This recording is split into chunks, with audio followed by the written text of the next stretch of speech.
Please take your seats. The program will begin shortly.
Please take your seats. The program will begin shortly.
Please take your seats. The program will begin shortly.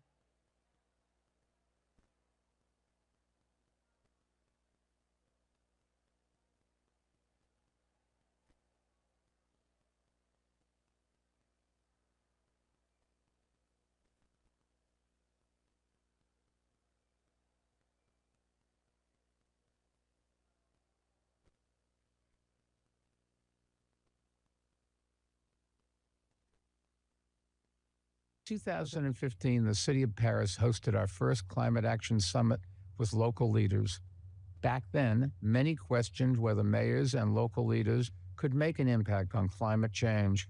These days, we know they can. Time and again, cities and states have delivered where national governments have fallen short, building sustainable transit, retrofitting buildings, cleaning the air, and so much more. Under Mayor Sadiq Khan's leadership, London has helped lead the way. His climate efforts have reduced citywide emissions by roughly 37%, improving air quality, all while growing the economy. Bloomberg Philanthropies has been glad to support this work through Breathe London, which shows that cleaner air, improved public health, and economic prosperity go hand in hand. And 3 years ago at London Climate Action Week, Mayor Khan and I announced Breathe Cities to get more cities to join in. This year, we are taking the work to the next level and expanding to even more cities. This would not be possible without our partners. So I want to give a special thanks to the C40 cities and the Clean Air Fund. We're looking forward to seeing the progress that comes out this week. Thanks for being part of it. All the best. Please welcome to the stage Patty Harris, CEO of Bloomberg Philanthropies.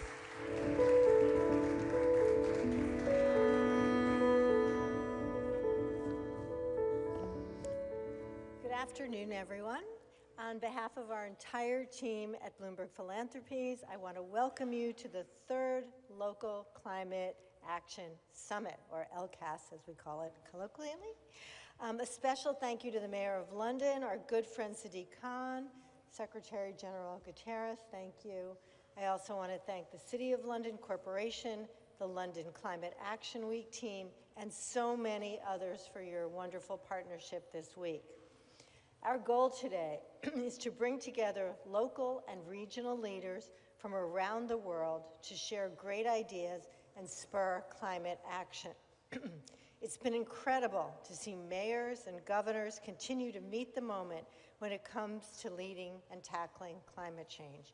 And today is just another opportunity to raise our ambitions and deepen our connections. As you just heard Mike say, being here in London with Mayor Khan means a lot to us. We first met Mayor Khan more than a decade ago when he was running for office. We were so impressed by his ambition and talent, and clearly we weren't the only ones. I hope you remember that day too. It was a very important day for Bloomberg. You have been one of the most active mayors in the world when it comes to the fight against climate change, and London is so much the better off for it. In 2021, he told us that his bold initiative to use low-cost air quality sensors to improve air pollution. This is something that the Bloomberg administration championed in New York City. And so naturally, we were eager to support Mayor Khan's air quality efforts and have seen enormous progress. Since then, we've spread this great idea around the globe through our Breathe Cities initiative. Through it, we've helped install more than 1,200 air quality data sensors in 14 cities, passed 26 local clean air policies around the world, and these efforts have helped reduce nitrogen dioxide, a pollutant that comes from engines and power plants, by 14%. And they've saved more than 13,000 lives. Today, I'm pleased to share that Bloomberg Philanthropies will be recommitting ourselves to this work by investing another $45 million in the fight against climate change.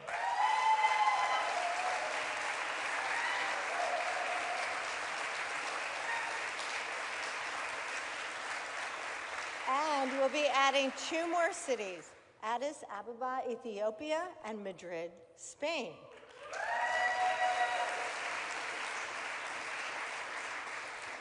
The latest investment will help cities install air quality sensors, use data to identify the sources of air pollution in their city, and educate residents on the issue, and so much more. Together with our partners at Clean Air Fund and, of course, C40, we will continue to improve air quality for millions of people around the globe. Here to talk more about this is the wonderful Mayor of London, Mayor Khan. Thank you.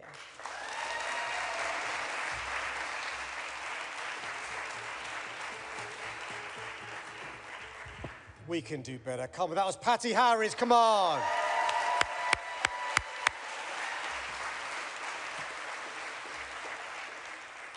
Well, look, good afternoon, everyone, and welcome to London Climate Action Week. What started as an ambitious idea has grown into the world's largest city-wide climate festival, bringing together more than 100,000 people across over 1,300 events to share ideas, forge partnerships, and drive action. Now, I do realise there is something else taking place across the globe, which is creating huge excitement. So as a gesture of London's friendship with the Secretary-General, I wish your beloved Portugal every success, both in tonight's game and the rest of the World Cup. Unless, of course, you come up against England. But jokes aside, I want to thank the Secretary-General not only for being here today, but for his tireless efforts to keep climate action at the top of the international agenda and to hold national leaders to the promises they have made. Please join me in showing our appreciation to the Secretary-General.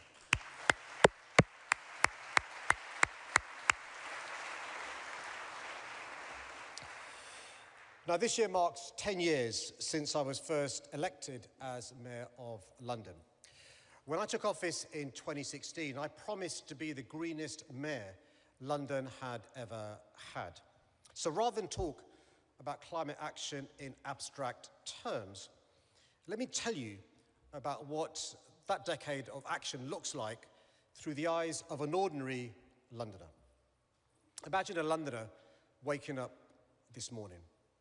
They step outside into a neighbourhood with more trees, more green spaces, and cleaner air than existed 10 years ago. Their children might walk to school along a school street without traffic, making the journey safer and less polluted, or attend a school with air quality filters and solar panels on the roof. Then it's time to get to work.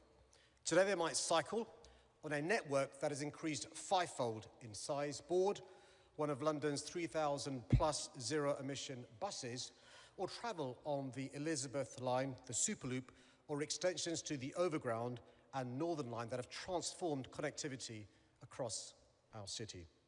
And as they travel, they're breathing cleaner air. You know, when I was first elected as mayor, I was told under the existing policies, it would take almost 200 years for London's air to meet legal standards. We did it in 9. Thanks to measures such as the ultra-low emission zone, toxic air pollution has dramatically fallen across our city, improving health and protecting future generations. Later that day, our Londoner might spend time in one of our parks, wetlands or green spaces we've improved or created as part of a programme that has seen us plant more than 640,000 trees and restore habitats across London, bringing wildlife back into our city from bats and bees, and of course our famous beavers back in London after 400 years. Those of you who know your showbiz might recognise the names. The first beaver we called Justin Beaver, the second Sigourney Beaver, and they've had kids. Now, over the last 10 years, London's carbon emissions have fallen by almost 25%. At the same time, our economy has continued to grow. Climate action has not held London back. It's helped instead drive investment, create jobs, improve public health, and enhance the quality of life of Londoners. And that's perhaps the most important lesson from the last 10 years. Climate action is not a sacrifice, it's an opportunity. But London's story doesn't end at London's borders. What we've achieved here has helped inspire action around the world. As Mike said 3 years ago, here at London Climate Action Week, Mike Bloomberg and I launched Breathe Cities. Our goal was simple: to take the lessons we had learned in New York and London and help other cities tackle air pollution and improve public health. And today, as Patty has said, Breathe Cities is expanding to support 16 ambitious cities across the globe, benefiting a combined population of 88 million people. 10 cities have committed to introducing clean air zones by 2030. And we're delighted, as you've heard, to welcome Madrid and Addis Ababa to this growing coalition of cities that are proving climate action works, or as I call them, the second and third greatest cities on the planet. Because that is the story of London, and is a story of cities everywhere. When national politics becomes difficult, cities keep moving. When others hesitate, cities innovate. When some seek to delay action, cities get on with the job. So let me end by saying this. Climate change is a global challenge that demands global leadership, international cooperation, and a shared determination to act. Few people have done more to champion that cause than our next speaker. At a time when the world needs urgency, the world needs ambition, and the world needs moral clarity, he has been a tireless advocate for climate action and a powerful voice for those most vulnerable to its impacts. It's therefore a great honor to welcome someone I hope we'll show appreciation to by raising the roof, the Secretary General of the United Nations, António Guterres.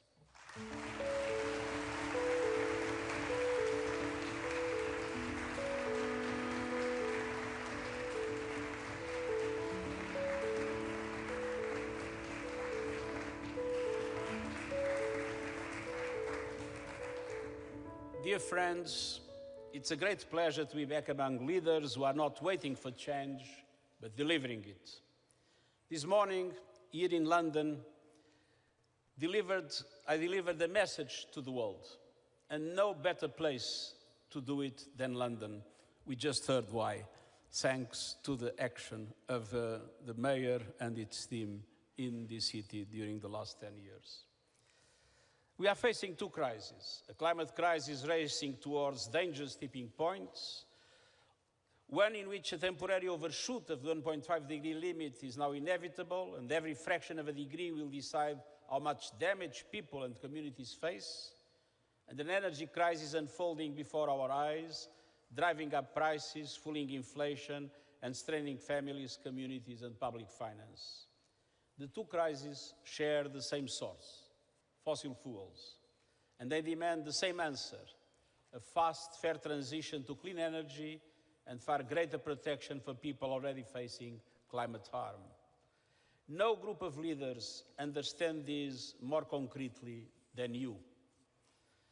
You are the global ambition. You are where global ambition meets daily reality and where commitments are tested through local responsibility. You are the leaders closest to the people, the first they turn to when heat rises, floods hit, or power fails. And my message was also clear: the clean energy future is already here. Renewables are the cheapest, fastest, and most reliable sort of new power. But transition is still not fast enough, not fair enough, and not close enough to people's lives. That is why local and regional leadership is central in this regard. Because climate action becomes real through the services people rely on, the infrastructure they use every day, the air they breathe, the bills they pay, and the protection they receive when disaster strikes. And because you are turning the clean energy future from a global promise into something people can see, feel, and trust, city by city, region by region, community by community. Today, I have three asks of you. First, keep leading and over-delivering. Cities, states, and regions are already setting the bar higher than most national governments and showing what 1.5 aligned action looks like. Your actions give investors certainty and citizens confidence that climate targets will be realized. And you can go further still by turning ambition into practical solutions at scale. Second, keep using your voice and political influence. In many countries, climate action is under attack from partisan politics and fossil fuel interests, but public support remains high. 4 out of 5 people worldwide want their governments to take stronger climate action. Stand up to fossil fuel interests and their political enablers, support science and counter disinformation, and use our offices and platforms to tell the story of climate action. Better homes, better transport, better jobs, lower bills, and cleaner air. And third, keep working together and supporting each other. Geopolitical tensions and divisions are rising precisely where international cooperation and solidarity are most needed. In today's fractured world, governors, mayors, and local representatives are proving that cooperation can still deliver. Your networks and coalitions are practical, powerful, and global. Continue to share what works, practical models that others can adapt and scale, from clean energy and resilient infrastructure to local finance and community engagement. Continue to prove that solidarity is stronger than division. Dear friends, the climate fight will not be won in negotiating rooms, but through the actions we take in our communities. As we enter this era of implementation, local leaders like you have an even greater responsibility to ensure that transition moves faster, becomes fairer, and delivers security, resilience, and prosperity for all. Greater responsibility should come with a greater say in national and international processes, and you have my full support, and I hope we can transform the UN in order to make local power voice more heard and more followed in the work of the United Nations. So keep pushing national governments further. Keep delivering for your communities. Keep showing what climate leadership looks like. And know that the UN will keep working closely with you every step of the way. And I thank you.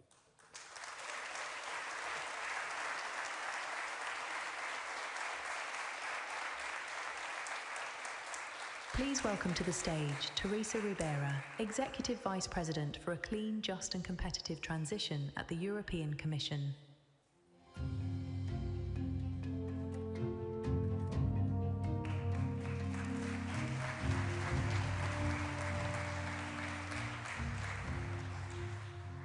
Good afternoon, friends and colleagues. It's so good to be here today, and it is so difficult to take the floor after these two fantastic leaders.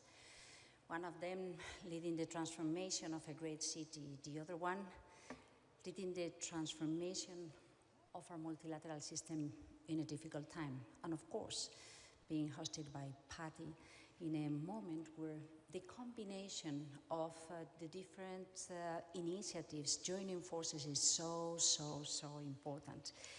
Yes, we know that climate ambition is increasingly part of the reality. We know that being part of a community that is bold and courageous is key in order to keep on building the next phase of action, the next round of ambition, the next capacity to ensure that citizens feel belonging, owning a project that defines their future. And we know that this happens at the very local level, in the streets, in the neighborhoods, in the common infrastructure, in how we can provide these solutions. It is here where the real test lies, city by city, street by street, home by home. Rebalancing global and local is being part of what we have witnessing in these recent years, and this sustained political will on climate action combines all. But it depends just as much on the shared ambition between different levels of governance. This is not to decide whether it is your responsibility, my responsibility, or the responsibility of someone else. This is shared responsibility. This is a great adventure to join efforts, to join hands, to understand that complicity among neighbors between different layers of decision is key for success. This transformation is about improving lives, delivering sustainable housing, transport, healthier environment to all. It is about mitigation, it's about greening the cities, it is about ensuring that we can live with high quality of life. Today, 47% of Europe's electricity comes from renewable sources. This is great for industries, but this is great for citizens, and this is great for cities. And there has been an increasing engagement from local communities to big cities to develop this reality. With the rooftops, with energy communities, identifying whether we speak about the sun, the geothermal solutions, the small investments that make a great difference when being added together. And yes, as the Secretary General was saying, clean energy transition is no longer only a climate imperative. It is a social shield. It is thinking on the air we breathe. It is thinking about counting on public transportation, that it is not only high quality, but it is compatible with lively cities. But it is also thinking that we can rely much more on local solutions than depending on something that we don't know how it is going to evolve, as it was the case for fossil fuels. It is thinking about energy that we can control. It is thinking and reminding ourselves that when anyone says, no, the green policies are not anymore a fashionable thing, we may speak out and say, well, I prefer to drink fresh water that is not polluted, or breathe clean air that does not bring me to the hospital. It is that what it is at stake. But this big transformation requires the funding, the efforts being supported by every different level of governance, and it needs to be transitioned in a way that is fair, that is just. Heat waves, floods, and rising pressure on infrastructure are now part of urban life. And I appreciate the efforts of Mayor Khan to give us a good example in these days to what extent this heat is with us, maybe to remain, but counting on a shadow because of the greening of the city makes our life a little bit easier. I think that if we bear in mind that social equity for a fair future is important, and the deep transformation that we are promoting requires a broad support by the citizens, we need to think about adaptation. We know that this is not necessary easy, and probably we have not paid the attention that it requires. But we have tools. We need to think on how to design resilient cities, to use innovative tools that are emerging at the very local level. So to figure out how stress tests for identifying critical environmental and social points may help citizens, mayors to take decisions. To view what a local scenario may look in different contexts. Allowing to integrate data from various socioeconomic disciplines to enable tailored solutions. For example, how to treat heat islands, flood-prone areas, vulnerable housing, disadvantaged groups, percentage of the elderly population that could have much more weakness against these climate or heat impacts. This links knowledge, best available science on risk, public management, so to take sound decisions, because this is also important, to use knowledge, science, data, facts, and not lies, fakes, or wishful thinking that do create additional problems. We also innovate when we promote a combination of nature-based solutions and energy-efficient solar-powered cool public buildings, like schools, hospitals, libraries. These are safe havens for vulnerable citizens during extreme heat. And this is going to be increasingly important all over the world, because nature, to a certain extent, is our strongest ally. This is why thinking about green cities is so key. If cities are where the action happens, finance is what unlocks this action. And yes, we have been trying to develop this exercise within the European Commission, so to support initiatives coming from citizens, ensuring that access to financing and making projects bankable is there. We have been supporting the EU cities mission, so to ensure climate neutrality as smart cities developing their projects count on the back from the other levels of decision, providing good conditions and guidelines so that member states thinking about regional cohesion to take this into consideration, the small scale, the citizens, the renovation of buildings, the local action, the greening of the cities. And we also feel proud working with the Global Covenant of Mayors for Climate and Energy that is so active, so effective. So to support our allies on adaptation, on reducing emissions, on affordable energy and well-isolated housing. Over 14,000 cities have joined the initiative already.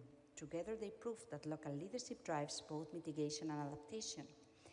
Building on the momentum from Belém, the work now is action on the ground.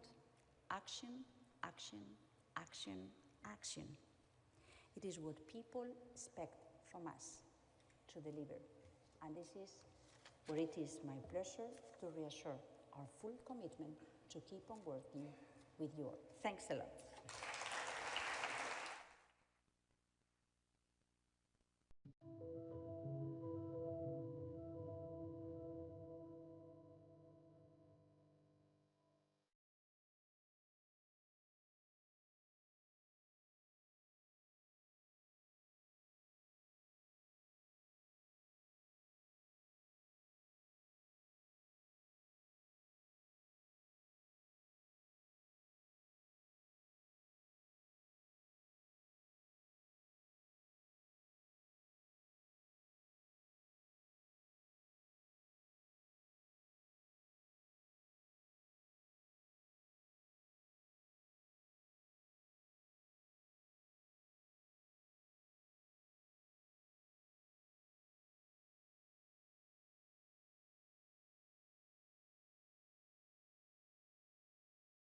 Please welcome to the stage Mayor Alexander Senkovich of Mykolaiv, Ukraine, Valérie Pécresse, President of the Paris region, France, Ulf Yekul, the Head of International Adaptation to Climate Change Division, Federal Ministry for the Environment, Climate Action, Nature Conservation and Nuclear Safety, Germany. Moderated by Mark Watts, Executive Director for C4T.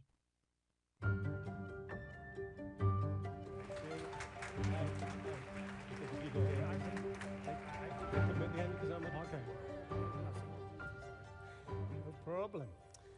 Fantastic. So this session is entitled Climate Action That Works, and we're going to be focusing on the role that local, regional, state leaders can play in driving investment, innovation, and of course, implementation on climate action. And in the context that we've heard about so much already this morning, particularly from the Secretary General, a moment of great global uncertainty, but where we see cities and states remaining one of the clearest pathways for turning climate goals into tangible results. So I am going to start first, Mayor Senkovic, with you. And I think we heard from the Secretary General just now and earlier this morning, his sort of message of the period that we're in at the moment is a tale of two crises, a climate crisis and then the mother of all energy shocks, as he put it. But in your context, you're also experiencing the ongoing effects of a devastating war in Ukraine.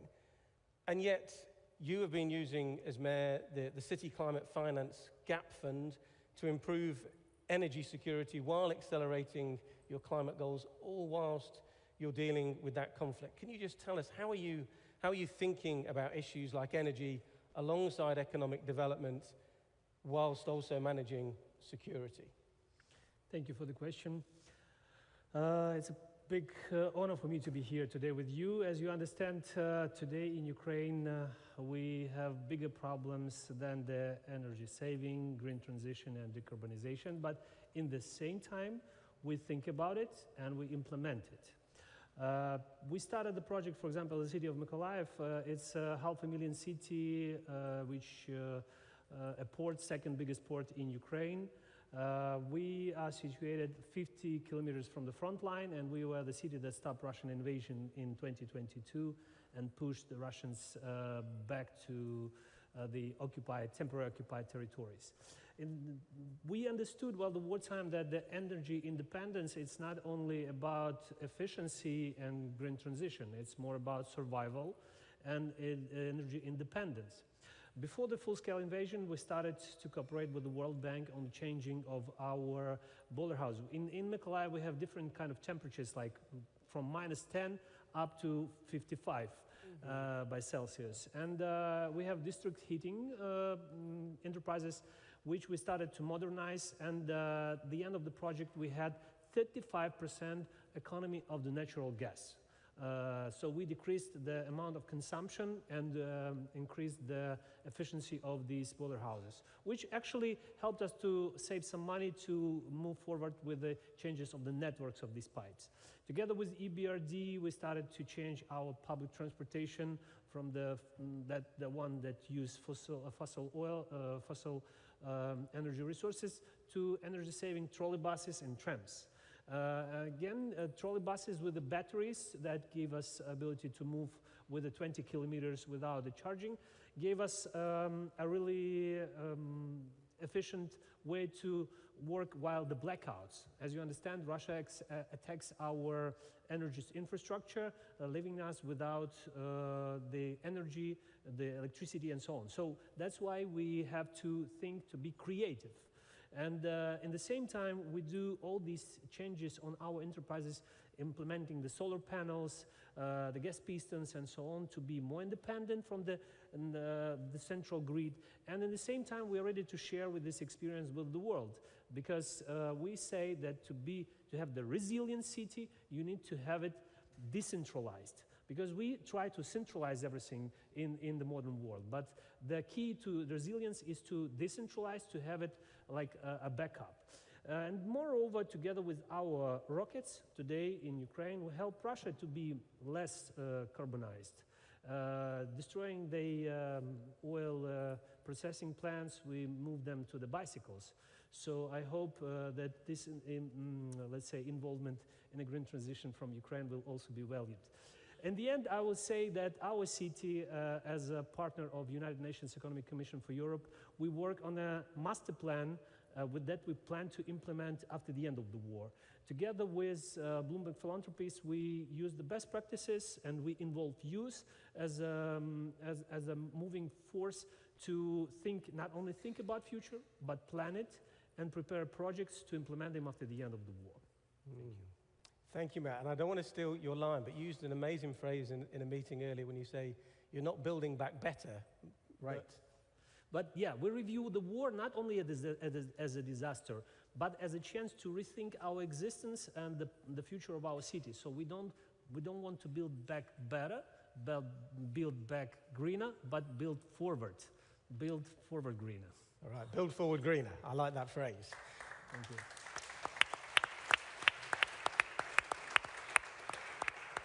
So President Pécresse, turning to you and Ile-de-France, one of the biggest challenges facing climate action everywhere, it's a constant theme in these kind of gatherings, is mobilizing the scale of investment that we need to move from laudable commitments to real implementation.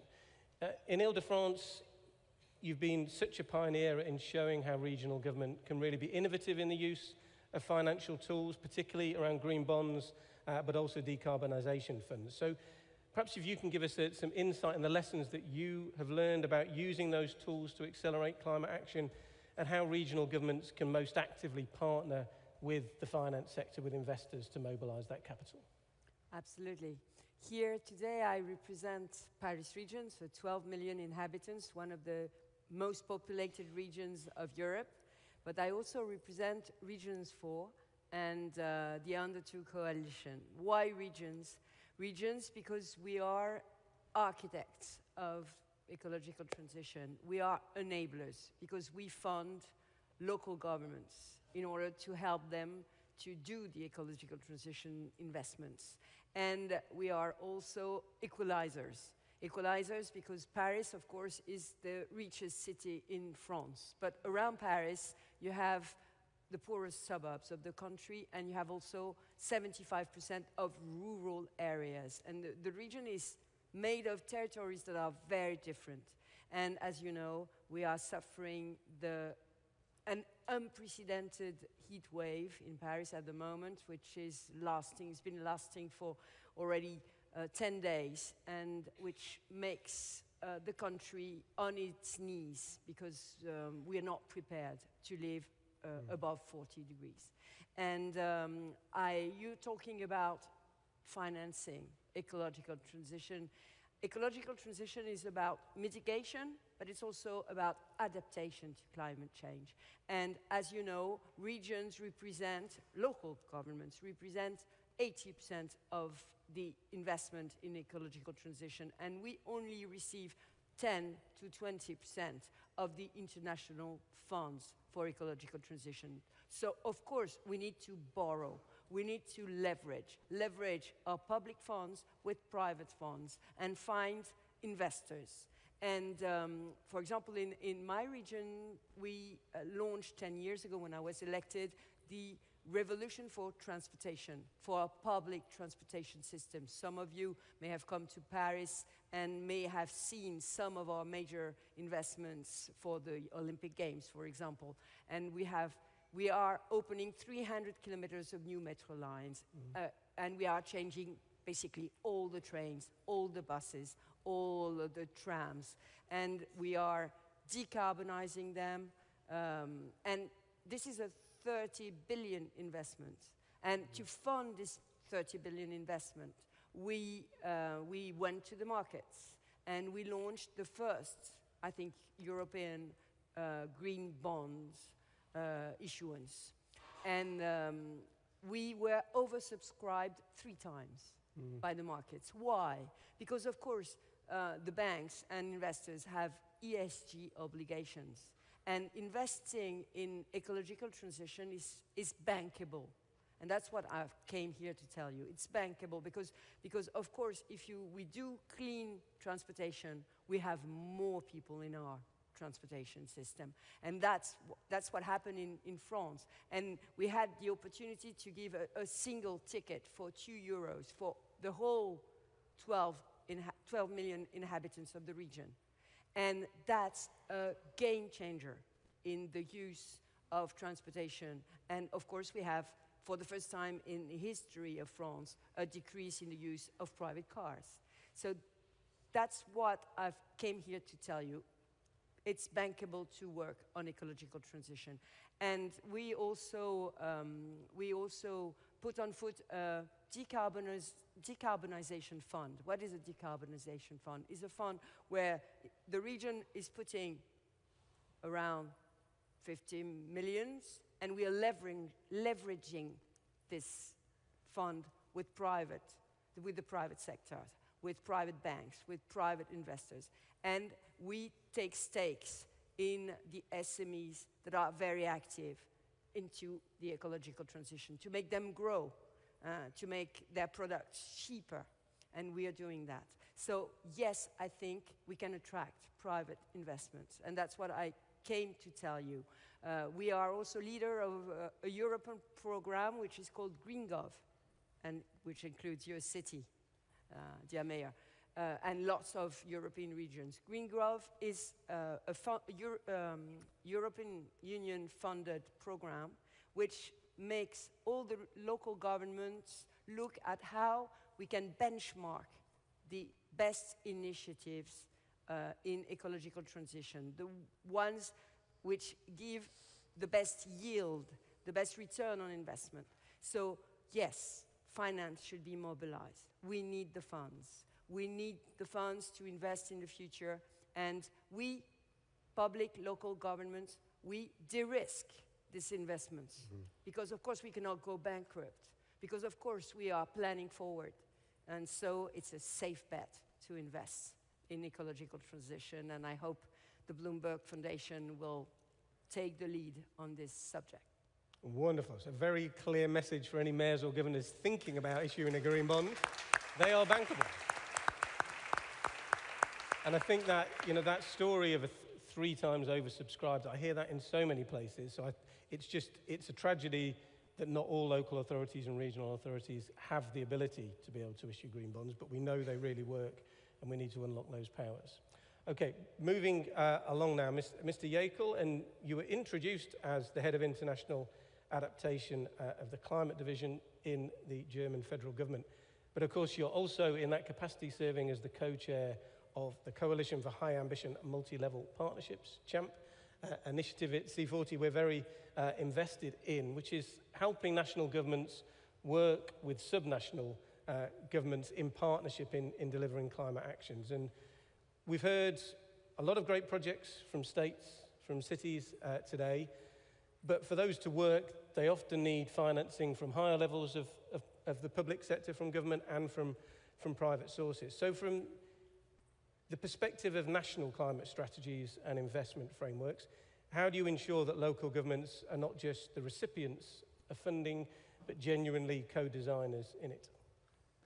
Yeah, thank you very much for the question. Indeed, this is a tricky question. It's not given.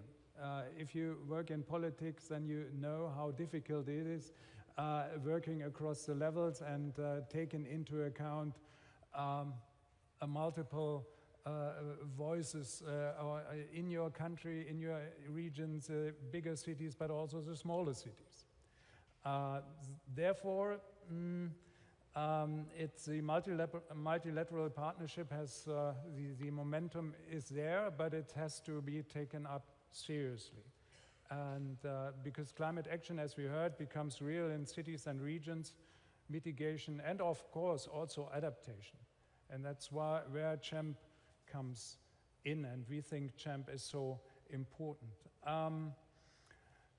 We enter a new phase with these 77 endorsing countries and the EU in endorsing CHAMP. We have a government-led structure now.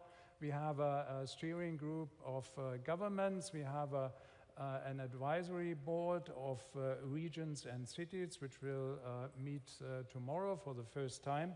And there we will work on, I would say, a number of issues. We have worked on an implementation roadmap, which will be launched later today here, looking at strengthening recognition and the uptake of multi-level governance, catalyzing partnership in countries, and also, of course, looking at the scaling up and unlocking of finance. For bigger cities, bigger regions, it's easier than for smaller ones or medium-sized ones. For them, issuing bonds is not that easy, maybe. So the finance architecture also has to better reflect the needs of the local authorities and the local level, and of course also a bit vice versa.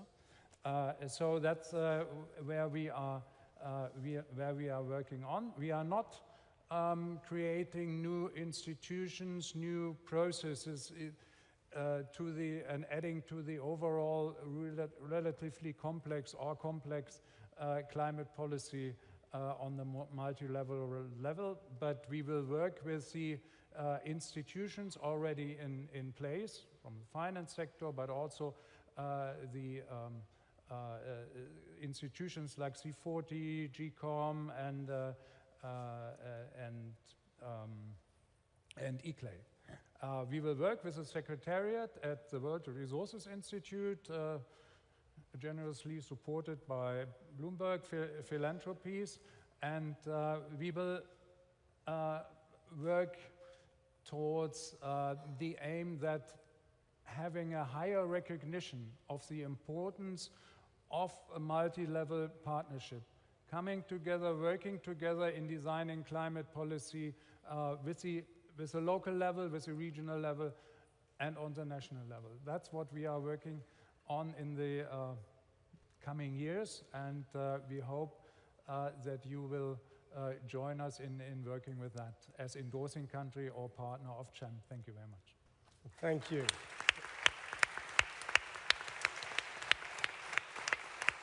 Yeah, and I think a very well-deserved round of applause. Germany's leadership, along with Brazil, of the CHAMP initiative is so important to that multi-level collaboration.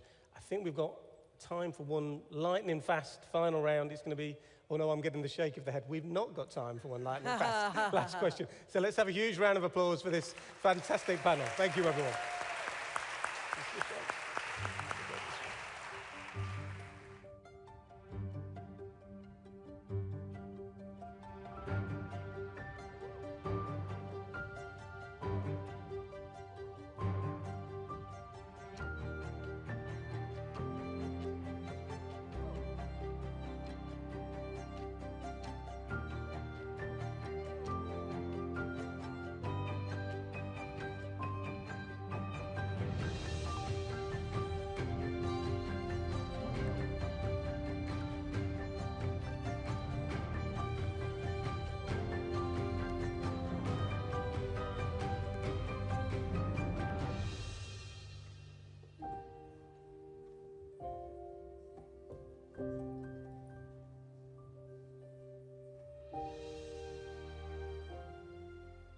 Please welcome to the stage Lord Mayor Nick Rees of Melbourne, Australia, and Mayor Kate Gallego of Phoenix, USA.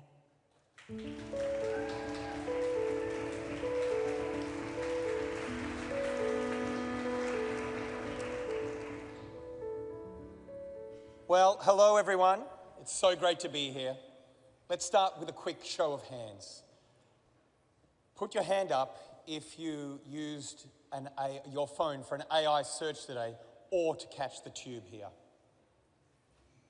Okay, so almost everyone. In Phoenix, we're even using our phones to book autonomous cabs, robo-taxis. When we do a quick AI prompt, we're using 10 to 30 times more energy than if we used a traditional search engine. What makes it possible for Lord Mayor Rees and I on both sides of the globe isn't just our phones, though, it's data centers. You may think of data centers as big buildings out in rural areas, but these services rely on data centers that are located in cities, with more than 1,700 data centers operating in C40 cities alone. Our digital economies are growing fast, from banking to health to AI. So is the digital infrastructure boom and its massive appetite for urban resources. London alone has 67% of the entire United Kingdom's data centre capacity. On the other side of the world, in the city of Melbourne, planned data centres could request up to 20 billion litres of water. That's 4% of our city's water use. In Phoenix, the current pipeline of data centers would double our utility's total electricity demand. And with these data centers emitting significant heat, there are real impacts for a city like Phoenix, where we confront extreme summer temperatures. Mayors have a key role to play. We control zoning, climate, and key business policies that can help shape the data center sector. Recent polling in the United States from America is All In makes two fundamental points clear. Voters trust local governments more than any other level of government on data centers, and voters are much more supportive of data centers when they're powered by clean energy. As mayors, we have an opportunity to step in now to shape the future so that we can harmonize this growth with our climate goals and our residents' well-being. So today, we are proud to announce the launch of the first of its kind, a world-first Global Urban Data Centres Pact.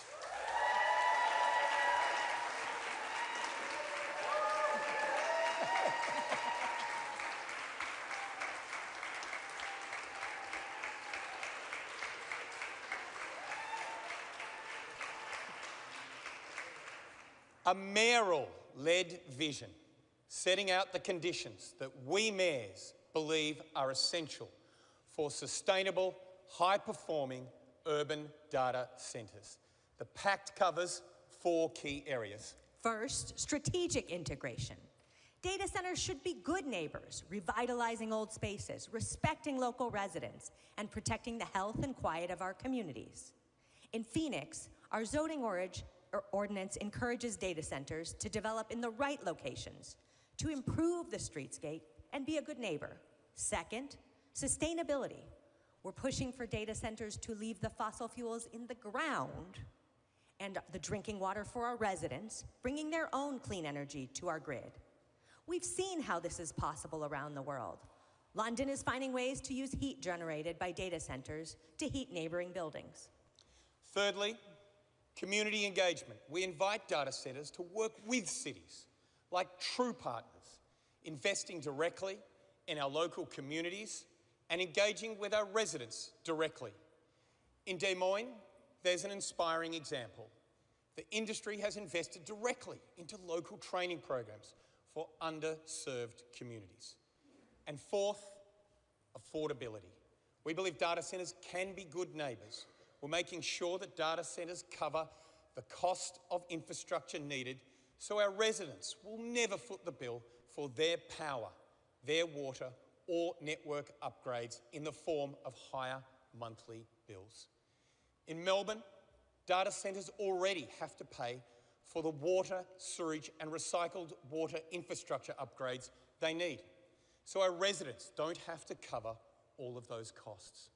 What we're doing here is putting forward a mayoral vision for the future in which cities all around the world have data centers that will power our digital world on clean energy, leaving water for our communities, grow in alignment with our city's plans, and lift neighborhoods up rather than pushing them out.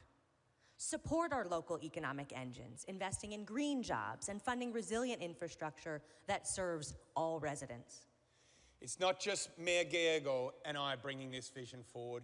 Over 40 cities from every continent, representing an amazing 90 million people, have now endorsed this pact.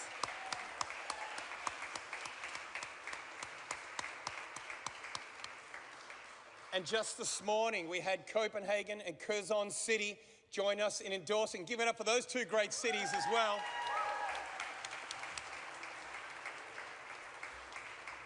And I've got to say, if the conversation's going on in the corridors of this conference or anything to go by, there are a lot more cities coming. There are a lot more cities coming. And so this is a great example of people standing up. But cities can't deliver it alone. So we call on all levels of government to work with the private sector, to work with us to drive the development of urban data centres which meet these new standards. Together, we can create an ambition loop that ensures the sector's growth will not come at the expense of our climate targets, our natural resources, or energy prices. Join us. Let's make this building rush a race to the top. Take.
Please welcome to the stage Josh Parker, Head of Sustainability at NVIDIA, Mayor Eileen Higgins of Miami, USA, Governor Mateus Simões of Minas Gerais, Brazil, His Excellency Majid Al-Suwaidi, CEO, Ultera.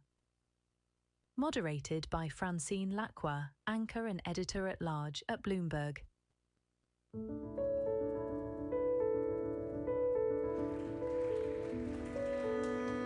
Hello, everyone.